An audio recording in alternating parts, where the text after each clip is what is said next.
Неподвижните пациенти од Кочани, Зрновци, Чешиново, Облешево ќе бидат посетувани од поливалентната патронажна служба од Кочанскиот здравствен дом.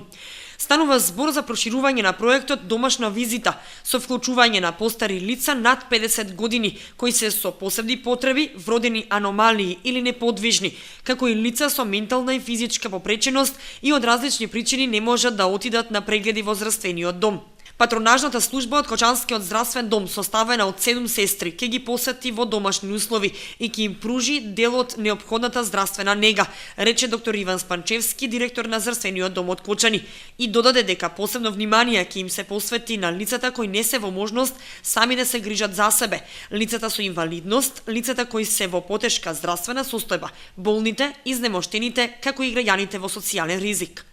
Проектот е во соработка со Министерството за труд и социјална политика, кој во текот на изминатиот период воведе надомест за потполно слепи и телесни инвалиди во износ од 7.000 денари месечно и надоместок за глуви лица во износ од 4.000 денари месечно. Се прошири правото на мобилност за лица со квадриплегија, се зголеми постојаната парична помош за 46%, а планирано е на тамошно зголемување за 5% на годишно ниво. Прегледите ќе бидат најавувани од патронажните сестри ке пациентите кои ќе влезат во оваа категорија.